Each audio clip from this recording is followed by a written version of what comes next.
ठीक है। सुप्रभात, नमस्कार सभी को। चरक संहिता वाचन के आज के सत्र की शुरुआत भी हम प्रार्थना से करेंगे।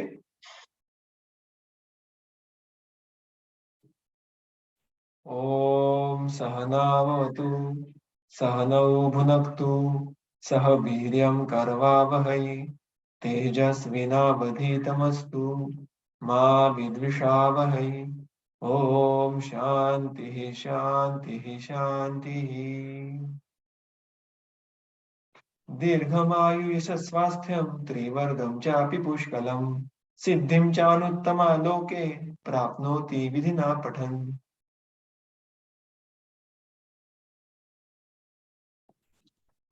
एक सत्र के खंड के बाद हम वापिस आज शुरू करेंगे आज का वाचन। ठीक है। तो हमने अभी तक हमारा जो चरक संहिता सूत्र स्थान पहला अध्याय है उसके वाचन को शुरुआत की थी और हमने अभी तक क्या देखा है। तो इस दीर्घन जीवितीय अध्याय में जो पहले 40 सूत्र है 3 से लेके 40 तक ये उपोद्घात है। ये हमने देखा था। उपोद्घात यानी क्या कि इंट्रोडक्शन और प्रीफेस क्रमांक 3 से लेके सूत्र क्रमांक 40 तक वहां पे दिया है और उसमें प्राय सब भूतकालवाचक यानी कि जो जो घटनाएं घटी थी जिसके वजह से और जिस क्रम से आयुर्वेद का अवतरण हुआ था, आयुर्वेद इस पृथ्वी तल पे आया था, उसके पीछे की वजह क्या थी, फिर उसमें कौन कौन सी व्यक्तिमत्व कौन सी व्यक्तित्व ये सम्मिलित है एंड सो ऑन। अभी इसके बाद सही में सूत्र क्रमांक 41 इससे आगे जो पूरा आगे के 4 चैप्टर थे उसमें पहला भेषज चतुष्क का वर्णन आया है। हमने ये बात हम देख रहे थे कि सूत्र स्थान में चतुष्क रचना है। चतुर्थ यानी 4, तो 4 अध्यायों को एक साथ उन्होंने बांधा है एक प्रयोजन में, एक विषय में। तो चरक का एक वैशिष्ट्य है चरक संहिता का जो अन्य उपलब्ध बृहत्तरयों से कुछ अलग है कि वो सूत्र स्थान की रचना वो चतुष्क में करते हैं और चतुष्क में 4 अध्यायों का मिलके एक प्रयोजन है। ठीक है ना। तो इसका अर्थ है कि हम जब भी कोई सूत्र स्थान का अध्ययन करेंगे तो सबसे पहले हमें ये बात देखनी है कि वो अध्याय किस चतुष्क को बिलोंग करता है और उन 4 अध्यायों में एक कुछ तो विशिष्ट कनेक्शन है, एक कुछ तो विशेष उनमें क्रम है, सीक्वेंस है। और अगर हम उसको समझे तो हम सही तरीके से आयुर्वेद उस विषय के प्रयोजन को समझने में सक्षम हो जाएंगे। जैसे कि ये जो पहला, दूसरा, तीसरा और चौथा अध्याय है वो भेषज चतुष्क में आता है। तो भेषज यानी औषधि। तो सबसे पहले भेषज चतुष्क लेने का प्रयोजन क्या है? आइडियली सबसे पहले हम स्वास्थ्य चतुष्क भी देख सकते थे। तो इसका जो प्रश्न का उत्तर है वो हम सूत्र में देखने वाले हैं इस क्रमशः। उसके शुरुआत में जो 3 सूत्र आए हैं सूत्र क्रमांक 41 से लेकर 43 तक उसमें उन्होंने आयुर्वेद के परिभाषा के बारे में कुछ वर्णन किया है। तो उसको हम आज देखने वाले हैं। तो हम पहले शुरू करते हैं सूत्र क्रमांक 41 से। हमें मुझे पक्का यकीन है कि हम सब जब ग्रेजुएशन के विद्यार्थी थे हम सबको ये सूत्र भली भांति याद होगा या याद अभी भी है जो अभी सीख रहे हो। लेकिन होता कैसे कि बहुत ही वेगली हम उसको याद करते हैं, सुपरफिशियली याद करते हैं और उसको भूल भी जाते हैं। और जब मैंने अभी इस चरक अध्ययन के वजह से इस सूत्र का फिर एक बार अध्ययन करना चाहा तो इसकी बहुत सारी छोटी-छोटी सटलिटी ये समझ में आई। तो आज इसी के क्रक्स को पहले सूत्र को आपके सामने रखने वाला हूं। टू बिगिन विद सूत्र क्या है हम सबको भली-भांति पता है वो हिताहितम सुखम दुखम आयु तस्य हिताहितम मानं च तच्च यत्रोक्तम आयुर्वेदः स उच्यते। तो आयुर्वेद किसे कहेंगे? इसका जो इसकी जो सरल परिभाषा है यही सूत्र में पाई जाती है। लेकिन इसमें बहुत ही कुछ इंटरेस्टिंग इनपुट्स है। देखो हम इस सूत्र को पहले देखेंगे उसको डिवाइड करके उसमें 4 प्रकार के आयु को कहा है, आयु के 4 भेद को कहा है। हिताहितम सुखम दुखम आयु यानी आयु ये हित अहित सुख और दुख इन 4 भेदों से उसको विभाजित कर सकते हैं। तो ये 4 भेद उन्होंने कहां पे दिए हैं विस्तार पूर्वक वो हमें इसी ग्रंथ में सूत्र स्थान में अध्याय क्रमांक 30 में देखने के लिए मिलते हैं जिनका हम इन शॉर्ट वर्णन आगे देखने वाले हैं। लेकिन सबसे पहले बात की आयु 4 प्रकार की होती है। तस्य तस्य हमने आज के पहले कुछ सत्रों में देखा था कि तस्य ये षष्ठी विभक्ति होती है। यानी हमने उसका अर्थ देखा था कि किसी का, किसी की, किसी के, उस तरीके का यहाँ पे जो तस्य रूप है इसका अर्थ है उसका या उसके, किसके, तो उस आयु के, ये जो 4 प्रकार की आयु है ना, उसके क्या, हित अहितम। फिर एक बार ये देखो, हित अहित ये शब्द 2 बार आता है। सबसे पहले जो आया था वो आयु के भेद स्वरूप आया था, और जो दूसरी बार आता है वो इन जनरल आयु के लिए हितकारक क्या है और आयु के लिए अहितकारक क्या है, इस तरीके से आया है। सो आयु के लिए व्हाट इज हितकारक एंड व्हाट इज अहितकारक, ये पहली बात। फिर दूसरी पंक्ति में मानम च, ये 2 बार च आता है ना, मानम च तच्च, च का मतलब हमने देखा था और, एंड, सो हिताहितम और मानम, मानम यानी आयु का प्रमाण क्या होता है, उसको जाना कैसे जाता है। तच्च, और खुद आयु यानी क्या है, आयु का लिटरल अर्थ क्या है, ये यत्रोक्त, यत्र उक्त, जहां पे कहा गया है, सह आयुर्वेद उच्यते, उसको आयुर्वेद कहा जाता है। तो इस सूत्र का इन नटशेल अर्थ ऐसे हुआ कि 4 प्रकार की जो आयु है, हित अहित सुख दुख, उसका उसके लिए जो हितकारक है, जो अहितकारक है, उसका प्रमाण और उसके बारे में और जो लिटरल उसका जो एक्सप्लेनेशन है, वो जहां पे आया है, उसे आयुर्वेद कहा जाएगा या कहा जाता है। तो अब इसमें थोड़ा विस्तार करके देखते हैं कि एग्जैक्टली व्हाट ग्रंथकार मींस बाय दिस सूत्र। देखेंगे कि जो 3 मुद्दे उन्होंने सामने रखे हैं कि आयु के बारे में क्या वर्णित है। सबसे पहले हित अहित, यानी आयु के लिए हितकारक एवं अहितकारक क्या है। तो इस पूरे ग्रंथ में या इस पूरे अग्निवेश तंत्र में या पूरे आयुर्वेद में जो भी डिवीजन है, जो भी टॉपिक्स है, वो सारे हम कैटेगराइज कर सकते हैं इन्हीं बातों में कि यथा जैसे चरक सूत्रस्थान इसमें बहुत सुंदर तरीके से दिया है। यथा च आयुष्याणि अनायुष्याणि च द्रव्य गुण कर्माणि वेदयति इति आयुर्वेदः, यानी जो भी आयु के लिए हितकारक है यानी आयुष्याणि, और आयु के लिए अहितकारक है यानी अनायुष्याणि, ऐसे जो जो द्रव्य है, जो जो गुण है, जो जो कर्म है, जो जहां पे हमें ज्ञात होते हैं, जहां पे हमें इसका बोध होता है, वो आयुर्वेद है। वेदयति मतलब ज्ञान होना। तो हमें आयुष्कर क्या है और अनायुष्कर क्या है, इसका ज्ञान करके देने वाला ये जो है वो आयुर्वेद है। यानी इस तंत्र में, इस ग्रंथ में जो भी वर्णन है, हमें बहुत बार लगता है कि रिलेवेंट नहीं है, इसका प्रैक्टिस के साथ क्या लेना देना। तो देखिए कि हमें वो विजन चाहिए, वो अंडरस्टैंडिंग चाहिए कि हम उसको किस तरीके से आयुष्कर अनायुष्कर इस कैटेगरी में हम डिवाइड कर सकें। और इसमें ऐसा कोई भी पद नहीं है, ऐसा कोई भी अक्षर नहीं कि जो हम इसमें इस कैटेगरी में डिवाइड ना कर पाए। तो basically all this tantra can be divided into आयुष्कर and अनायुष्कर, द्रव्य गुण कर्म। तो ये एक बात हो गई। दूसरा प्रमाण, देखिए आयु के बारे में जो आगे वर्णन आने वाला है कि आयु का अर्थ क्या है। तो आयु को एक शुरुआत है, आरंभ है, और आयु को एक अंत है, समाप्ति है। तो आयु is something which starts and which ends, और इसलिए if a thing which starts or which ends is has got to have some quantity, some measure, उसको हम माप सकते हैं। सिमिलरली आयु का भी एक प्रमाण होता है। हम कहते हैं ना कि आयुर्मान कितना है वैसे, तो उसको जानने की भी पद्धति हमारे ग्रंथ में बहुत सुंदर तरीके से दी है। तो टीकाकार जब हम देखते हैं तो उसमें वो 2 विभाग करते हैं। एक विभाग तो आयुर्वेद आयु का प्रमाण और आयु का अप्रमाण। अप्रमाण मतलब क्या कि इसके आगे आयु जाने वाली नहीं है, अभी ये आयु का अंत दिख रहा है। यानी क्या, जो रिष्ट लक्षण देखते हैं, हम सबको पता है कि इंद्रिय स्थान में मुख्यत्वे इस चरक संहिता में पूरा जो इंद्रिय स्थान है उसमें जो रिष्ट लक्षण दिए हैं कि जो हमें मृत्यु के पूर्व कर्म रूप में बहुत बढ़िया वर्णन देते हैं, वो सारा आयु का प्रमाण के बारे में वर्णन है। या हम दूसरे भाषा में कह सकते हैं आयु के अप्रमाण। Now the ayu is going to complete finish और कंप्लीटेड, उसके आगे आयु का अनुवर्तन नहीं होने वाला है। और on the other hand there are multiple references especially in the अध्याय लाइक 8वां जो अध्याय मीमांसा का रोग विषय द्वितीय, उसमें हमें पता है कि साध प्रकृति ऐसे बहुत सारे वर्णन हैं जो हमें कहते हैं कि अगर व्यक्ति सर्वसाध हो तो आयुष्मंत होता है, अगर व्यक्ति कफ प्रकृति का हो तो उसकी आयु ज्यादा होगी, अगर वो वात प्रकृति का हो तो उसकी आयु तुलनात्मक रीत्या कम होगी। So there are multiple references if we combine we can जज कि इस व्यक्ति के आयु का प्रमाण क्या हो सकता है। सो वो भी बात हमें हमारे ग्रंथ में दी है इन रिगार्ड विद आयु। और थर्ड एस्पेक्ट खुद आयु, तत् मतलब वो, ये सर्वनाम है, दैट। What is that? आयु इटसेल्फ। सो व्हाट इज आयु? उस आयु के बारे में भी वर्णन इसके आगे के सूत्र में आता है कि आयु ने एग्जैक्टली क्या।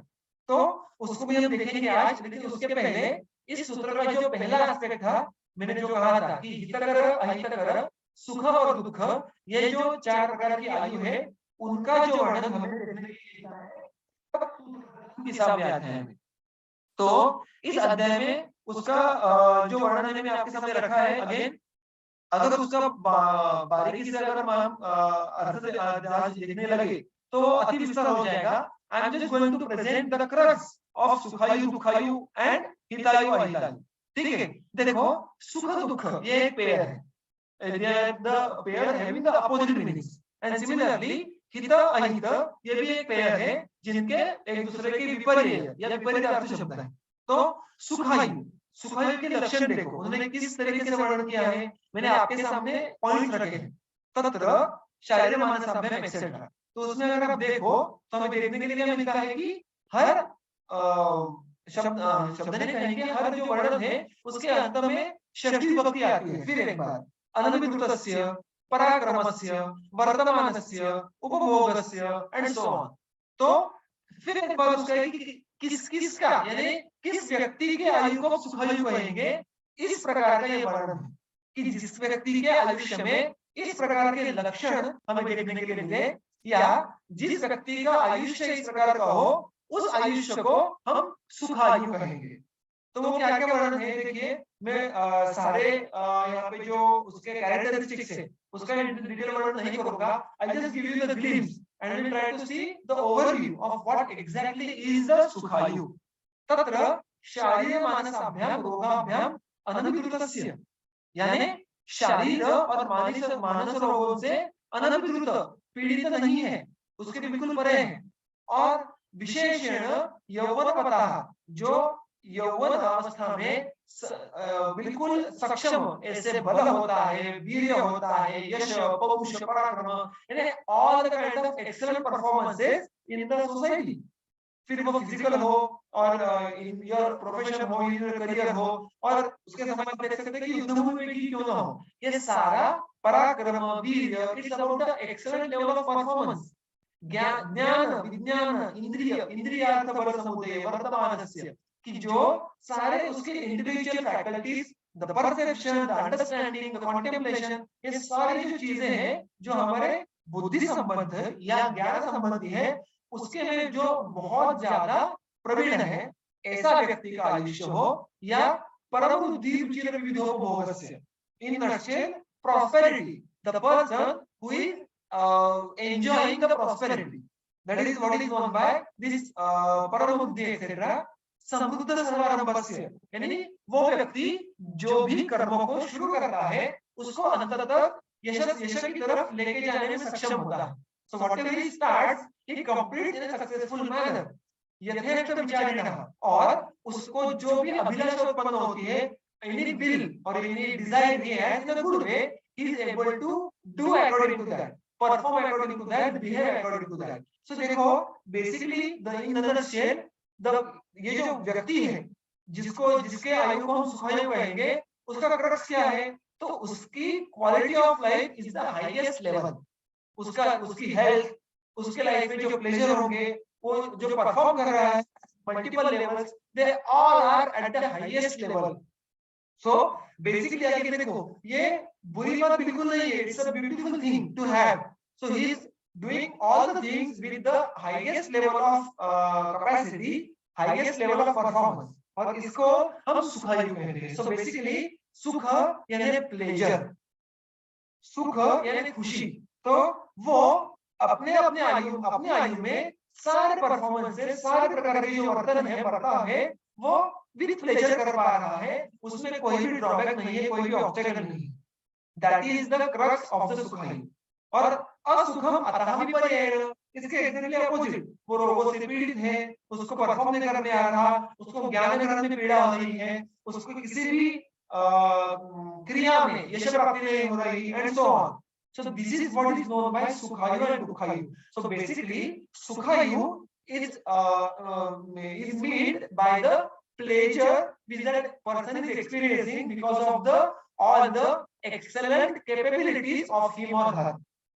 ठीक है. Now moving ahead, there is another pair, Ayu and Ahitayu. अब ये किसका है देखो, the explanation is the same. आप हर एक शब्द के अंत में या शब्दों के संचय के अंत में षष्ठी विभक्ति देखोगे. भूतानां तेषिणः, परस्वादु परतस्य, शमपरस्य, अप्रमत्तस्य एंड सो ऑन. तो किस व्यक्ति के आयु को हितायु कहेंगे? तो एक बार उसके कुछ अगेन में सारे यहाँ पे वर्ण विशेषण और ज्यादा है, मैं इसमें से कुछ ही आपके सामने रखूंगा और you will get the crux of what exactly is the hitayu. भूतानां हितैषिणः, देखो भूतानां all the living beings, उनके हित की इच्छा करने वाला या वाली. परस्वादु परतस्य, पर यानी दूसरे का, स्वादु यानी पसंद, लाइकिंग, परतस्य यानी इन्वॉल्व या thinking about. So the person who is continuously thinking about what the people around him likes or what they wish or what is good for them. Again, so basically पहले दो विशेषणों से हमें वो बात याद हो जाती है कि ये व्यक्ति है वो लोगों के बारे में सोच रहा है. सत्यवादिनः, ट्रूथफुल, क्षमापरस्य, who is calm, who is peaceful, परीक्षाकारिणः, वो जो हमेशा सारी जो घटनाएं घटती है उनका इन न्यूट्रल पर्सपेक्टिव परीक्षण कर पा रहा है. अप्रमत्त, प्रमत्त मतलब क्या, ईगो, या उसको हम जैसे मराठी में कहते हैं कि उसको मत्तत्व है, मराठी में उसको मास कहते हैं, या who is excessively dominant, who is too much arrogant. These kind of things are completely absent in this kind of person. त्रिवर्गम परस्परेण अनुपातम उपसेवमानस्य, जो त्रिवर्ग यानी धर्म, अर्थ और काम, इन तीनों को एक दूसरे के बीच में क्लैश न होते हुए in a very synchronized and perfect manner he is able to pursue them in his or her life. यानी धर्म, अर्थ, काम, वो तीनों पुरुषार्थों का पालन कर रहा है without hampering the other. See, it is a very difficult task to do. So ये पूजा हम सब पूजकस्य, वृद्धोपसेविनः. So basically he is giving the respect to the respectables. He is worshipping those who are again the worth worshipping. So basically he is continuously embedded, engaged in the welfare of the others. He is thinking about the others. So जो सुखायु थी वो किसके बारे में थी? It was about the performing to the excellent level. And in parallel हितायु कैसे है? हितायु वो व्यक्ति के इंटेंशन के बारे में, तो उसका पूरा ध्यान, उसका पूरा मानस ये लोगों के तरफ, समाज के तरफ है. He is engaged in doing the well-being for the others, behaving in a very highest level of values and ethics.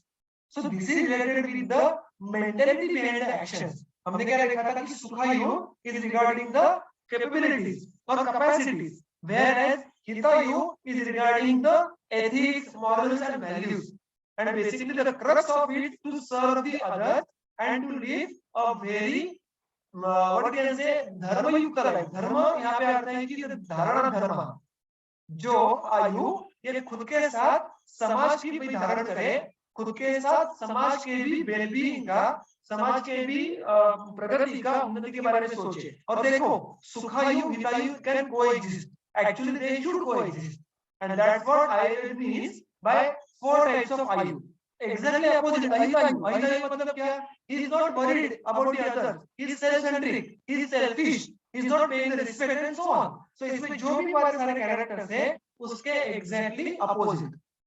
तो यहाँ पे मैं अगेन इसका जो बहुत सटीक वर्णन है वो आपको चरक सूत्रस्थान 30 अध्याय में देखने के लिए मिलेगा. लेकिन यहाँ पे जो चार प्रकार के आयु उसके बारे में भी ध्यान देते नहीं है. लेकिन देखो हमें जब हम आयुर्वेद का अध्ययन कर रहे हैं तो हमें आयु की प्राप्ति करके लेनी है. वो आयु कैसे होनी चाहिए? We don't want only long life. दीर्घजीवी हमने देखा था कि इसका क्रक्स है, लेकिन it is not just about the longevity, but our life should be सुखायु and हितायु in parallel. So जब हमें इस आयुष्य का गिफ्ट मिलने वाला है, we are going to follow the various principles of Ayurveda. उस आयुष्य का करना क्या है? तो उस आयुष्य में हमें सुखायु और हितायु हो सके ऐसे हमें कोशिश करनी है, प्रयास करना है. अगर ऐसा करें तो हमें क्या फल मिलेगा वो हम आगे जाके देखने वाले हैं. So basically, once we get a दीर्घायु, once we start following the Vidhi meet for Ayush कर, द्रव्य कर्माणि आयुष कराणि, उस आयु का करना क्या है? So we try to pursue सुखायु and हितायु at the same time, and that is going to be the objective of दीर्घायु. So that is the beautiful explanation which Charak Samhita gives in the Sutrastham 38th chapter. ठीक है? So by understanding these four types of आयु, we will move ahead and we will try to understand what exactly आयु means. बड़े क्रम का सूत्र है, उसमें उन्होंने आयु के जो परिभाषा है और लक्षण है वो दिए हैं. क्या है? शरीरेन्द्रिय सत्वात्म संयोगोधारि जीवितम नित्यगश्चानुबंधश्च पर्यायैहि आयु उच्यते. तो आयु यानी क्या? शरीर, इंद्रिय, सत्व, आत्मा, इनका संयोग. देखो, आयु ये एक संयोग है. संयोग ये एक गुण विशेष है. संयोग ये गुण है, जब एक से ज्यादा द्रव्य जब साथ में आते हैं तो उसको हम संयोग कहते हैं. तो इस प्रकार से हमारी आयु भी ये शरीर इत्यादियों का एक संयोग है. अगर आप देखोगे तो ये बात आपको भली भांति पता होगी कि संयोग हम इसको क्या कहते हैं व्यवहार में. आप चलो राजस्थान में देखो, सुश्रुत में देखो, हमें संयोग पुरुष कहा गया है. यानी we are not a single entity, we look like single entity which is made up of different entities. So हम एक संयोग है. किसका संयोग है? तो शरीर, इंद्रिय, सत्व और आत्मा. अब इसमें हमारा शरीर कैसा है? पंचभौतिक है. और पंचमहाभूत इन themselves are completely अचेतन. They are not like naturally. उनमें चैतन्य नहीं है. इंद्रिय, सत्व ये सारे अचेतन है. इनमें से जो भी चेतन युक्त है वो है आत्मा. तो इसलिए ये जो संयोग है हमारा, जब तक आत्मा है तब तक हमें जिंदा कहा जाता है, तब तक हमें लाइफ कहा जाता है. क्यों? क्योंकि तब तक चेतना की अनुभूति होती रहती है. और यही परिभाषा का एक एंगल चरक सूत्रस्थान 30 में दिया है. तत्र आयु चेतना अनुभूति.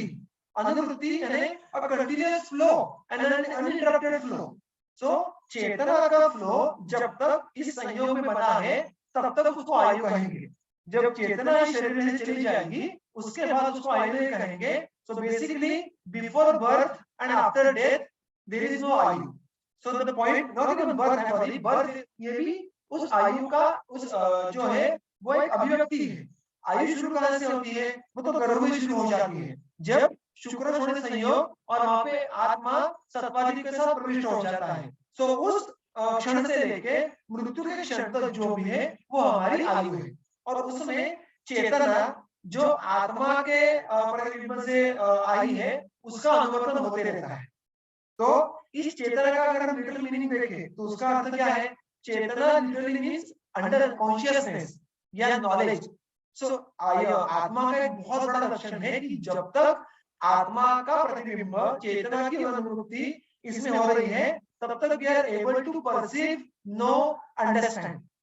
जब मृत्यु आता है तो क्या होता है? तो इसका जो संयोग है उसका विभाग हो जाता है. तो ये संयोग है ना, शरीर, इंद्रिय, सत्व, आत्मा, ये संयोग में रहता नहीं है, इस संयोग टूट जाता है.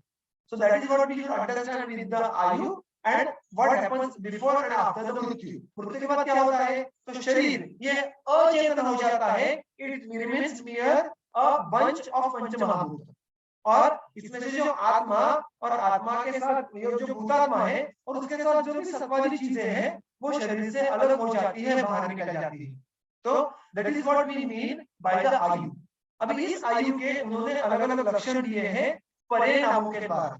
देखो, धारी, जीवित, नित्यग, अनुबंध, इन्होंने क्या कहा है कि इनको पर्यायैहि आयु उच्यते. यानी ये चारों सिनोनिम्स है, पर्याय है जिनके द्वारा भी आयु को जाना जा सकता है. तो ये जो चार पर्याय नाम है वो हमें क्या कह रहे हैं? हमें वो आयु के डिफरेंट कैरेक्टरिस्टिक्स बता रहे हैं. कौन कौन से? धारी.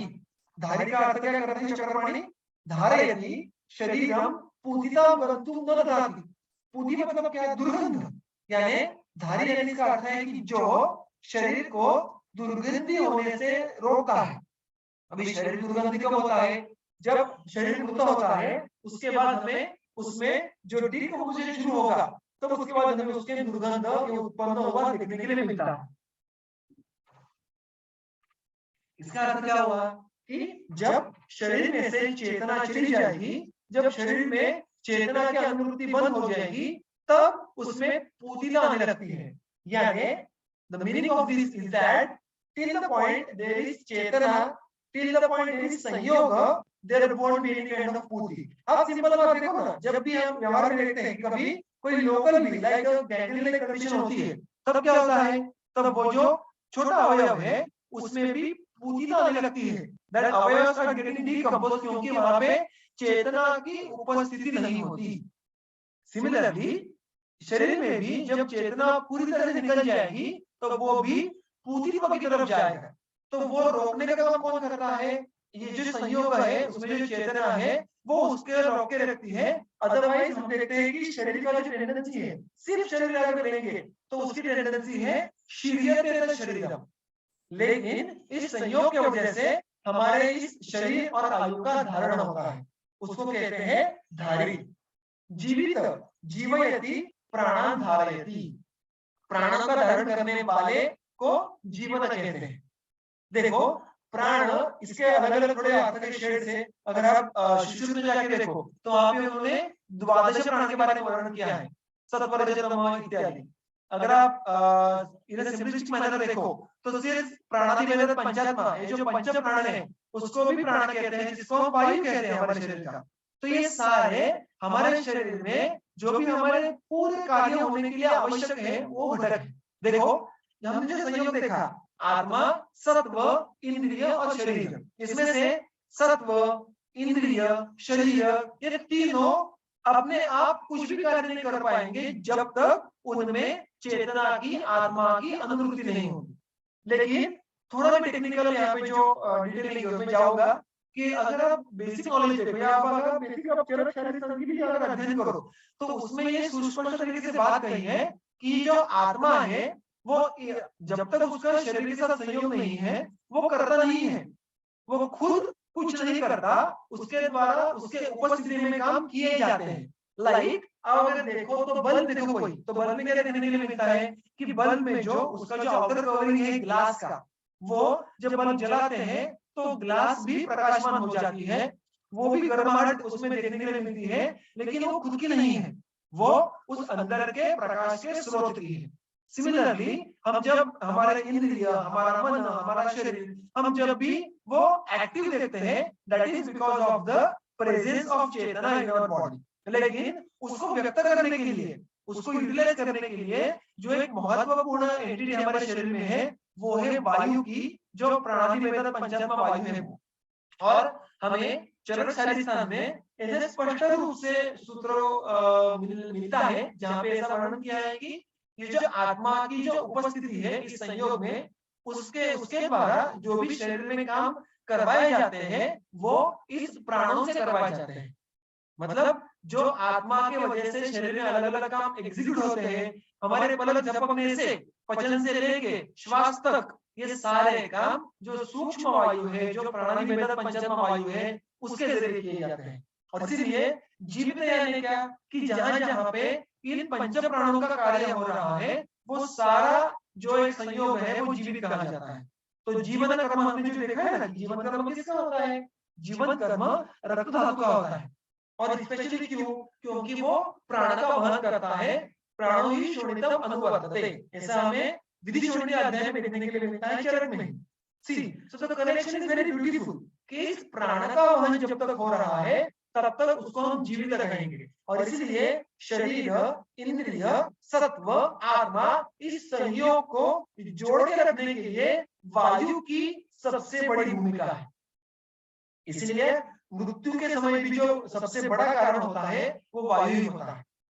वायु अगर आप देखो वातकला के लिए उन्होंने बहुत ही सुंदर तरीके से वर्णन किया है कि वायु का जो एक अनुवर्तन है शरीर में, वायु का जो प्रकृत कार्य है that is the reflection, that is the प्रत्ययभूत कि इस व्यक्ति में आयु बची है, चल रही है।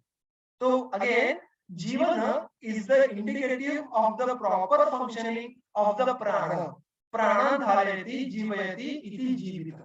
जो प्राणों का धारण करता है उस संयोग को हम आयु कहेंगे।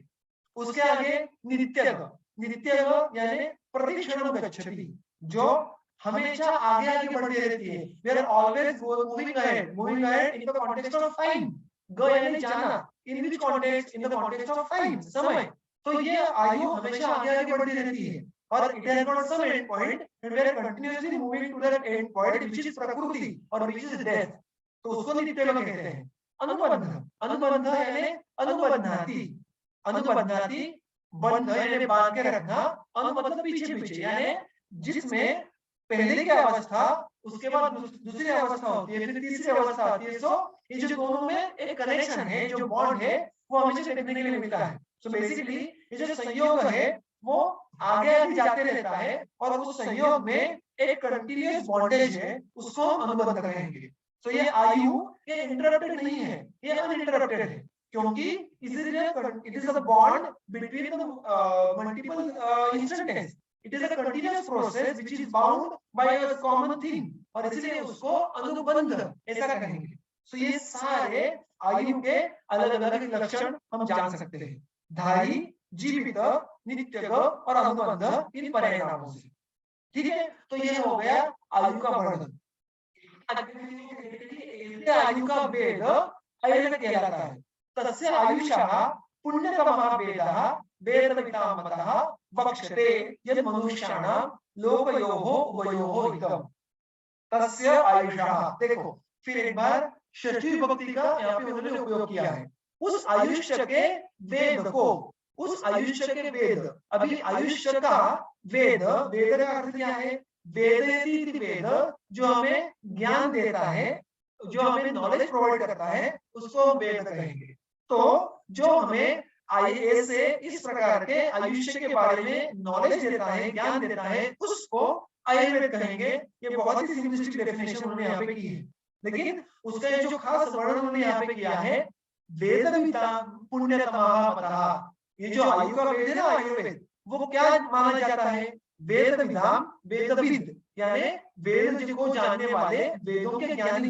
जो हमारे 4 वेद हैं, ऋग्वेद आदि 4, वो उनके ज्ञानी यानी जो अत्यंत ज्ञानी ऐसे महात्मा है, वो भी इस आयुर्वेद को पुण्यतमः मतः, उनके मत से भी ये आयुर्वेद अन्य सारे वैदिक साहित्यों में पुण्यतम कहा गया है। पुण्यतम यानी देखो तर तम, ऐसा जब कभी एक पद लग जाता है तो it is a comparative meaning. पुण्यतम it is a superlative degree, यानी सबसे ज्यादा पुण्यदायक, सबसे ज्यादा पुण्यकारक। सो सारे वैदिक वाङ्मयों में आयुर्वेद ये सबसे ज्यादा पुण्यदायक या पुण्यकारक है, ऐसा किनका मानना है? ना कि सिर्फ आयुर्वेद के ज्ञानियों का, बल्कि जो वेदों का अध्ययन करते हैं उनके अनुसार भी आयुर्वेद ये सबसे ज्यादा पुण्यदायक है। वक्ष्यते, ऐसे आयुर्वेद को इसके आगे के ग्रंथ में हम वर्णन करने वाले हैं। तो हमने देखा कि अभी पहली बार उन्होंने वक्ष्यते ये एक भविष्य कालवाचक रूप का वर्णन किया बहुत सूत्रों के बाद। क्यों?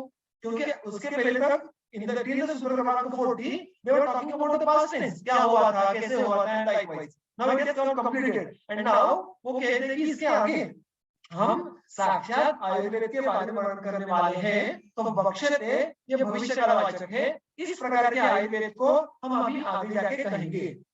अब इस आयुर्वेद को हमने अभी तक बहुत बार देखा कि पुण्य पुण्य पुण्य ऐसा विशेषण अभी तक आया था, लेकिन पुण्यतम क्यों, यानी सबसे ज्यादा पुण्यदायक क्यों है?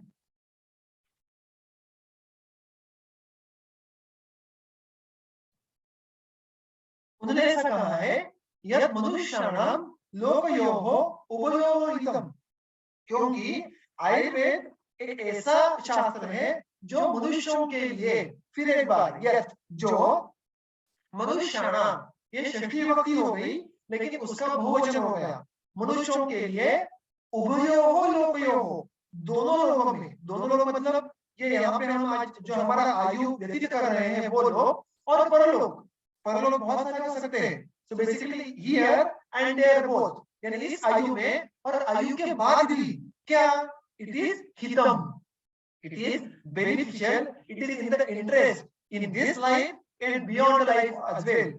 लेकिन ऐसे कैसे होगा? तो वो कहते हैं देखो कि हितकारक, टीकाकार बहुत सुंदर कहते हैं कि हितम यानी हितकारक। किस प्रकार से? तो इस लोक में यानी इस हमारे आयुष्य में आयुर्वेद हमें मुख्यत्वे आरोग्य और जीवित का साधन बन के हमारे उपयोग में आता है। यानी it gives us life and it gives us the health both, but that is not it. परलोक में क्यों उपयोग में आता है? क्योंकि इस आरोग्य और इस जीवित का उपयोग हम किसके लिए करना अपेक्षित है? तो हमें धर्म, अर्थ, काम, मोक्ष इस चारों पुरुषार्थों की प्राप्ति के लिए हमें इसका उपयोग करना है। अगर आरोग्य का लाभ हो, जीवित का लाभ हो, तो हम धर्माचरण कर पाएंगे। और अगर हम धर्माचरण कर पाए तो हमें ना ही सिर्फ इस आयुष्य में बल्कि आयुष्य के बाद भी अन्य लोगों में भी हमें उसका लाभ होने वाला है। सो ये एक ऐसा शास्त्र है, it is not mean for only this लोक और ओनली परलोक, but it is mean for both. It is for the life, during the life and even after the life. और इसीलिए इन्होंने आयुर्वेद को पुण्यतम कहा है। और इसीलिए इसका जो महत्ता है, इसकी जो प्रशस्ति है, वो वेद जानने वाले कहते हैं कि सारे वैदिक वाङ्मयों में आयुर्वेद ये सबसे पुण्यदायक है। ठीक है, तो that is how they have appreciated the Ayurveda in the beginning. और वो कह रहे हैं कि इसके बाद हम जो आयुष्य के लिए हितकारक है, आयुष्य के लिए हितकारक है, इसके बारे में बहुत सारी बातें करने वाले हैं। तो इसके बाद मैंने कहा वैसे कि जो साक्षात जो आयुर्वेद के अलग अलग सिद्धांतों का वर्णन है वो शुरू होता है। तो देखिए रूपरेखा देख लेंगे कि इसमें सूत्र क्रमांक 44 से लेकर 53 तक कहते हैं कि कारण प्रकरण है। अभी कारण इसका अर्थ क्या होता है? कारण इसका अर्थ है कॉज, हेतु। प्रकरण यानी it is a bunch of सूत्र हैविंग सम कॉमन टॉपिक और कॉमन पॉइंट ऑफ डिस्कशन। हम कहते हैं ना कि प्रकरण यानी अब इसका जो इसमें 6 प्रकरण है, इसमें 8 प्रकरण है, तो इसमें जो अलग अलग डिविजन्स होते हैं किसी बुक में, सिमिलरली हमें हमारे ग्रंथ में एक एक सूत्र, एक एक अध्याय में अलग अलग प्रकरण देखने के लिए मिलते हैं। सो इन अ सिंगल अध्याय और इन अ सिंगल चतुष्क देयर आर डिफरेंट टॉपिक्स और there are different topics of discussion which are given. Similarly पहले अध्याय में जो एक टॉपिक है वो है कारण प्रकरण, जिसमें सूत्र क्रमांक 44 से लेकर 53 तक सूत्र ये सम्मिलित होते हैं, जिनमें हमें सामान्य विशेष इत्यादि 6 कारणों का वर्णन देखने के लिए मिलता है। फिर सूत्र क्रमांक 53 से लेकर 63 तक कार्य प्रकरण है, यानी जिसमें कार्य कार्य क्या है? धातु साम्य, ये हमारा इस तंत्र का कार्य है। तो उसके रिलेवेंट जो भी मूलभूत सिद्धांत है उनका एक उद्देश्य हमें यहाँ पे देखने के लिए मिलता है कि व्याधि हेतु कौन से हैं, इस जो व्याधि और जो चिकित्सा है उसका अधिकरण क्या है, चिकित्सा का मूलभूत सिद्धांत क्या है, या मूलभूत चिकित्सा का एक वर्गीकरण क्या है, इसके कुछ हमें जो इन संक्षिप्त वर्णन है वो हमें देखने के लिए यहाँ पे मिलते हैं। फिर सूत्र क्रमांक 64 से आगे जो चौथा अध्याय है, मतलब सूत्र क्रमांक 64 से आगे जो पहला अध्याय, दूसरा, तीसरा और चौथा अध्याय, ये सारा साक्षात भेषज का विवरण आता है। भेषज यानी औषध, यानी औषधियों के बारे में जो अलग अलग एंगल से, एस्पेक्ट से उनका वर्णन वो इसके आगे के पहले अध्याय में और इसके आगे के जो उर्वरित 3 अध्याय है भेषज चतुष्क के, उसमें हमें वो देखने के लिए मिलता है। फिर इसी अध्याय में अगर हम आगे जाके देखो तो इस भेषज चतुष्क में पहले रस के बारे में वर्णन है और फिर द्रव्य के बारे में वर्णन है। तो इस तरीके से जो एक डिवीजन है वो हमें पहले अध्याय में देखने के लिए मिलती है। कारण, कार्य, रस और द्रव्य, इस प्रकार के 4 महत्वपूर्ण टॉपिक्स हमें पहले अध्याय में देखने हैं। अभी एक बार यहाँ पे हम देखेंगे कि भेषज है वो सर्वप्रथम क्यों कहा है। देखो लॉजिकली क्या है, हम जब आयुर्वेद का प्रयोजन हम रखते हैं तो स्वस्थस्य स्वास्थ्य रक्षणम और आतुरस्य विकार परिमोक्षणम।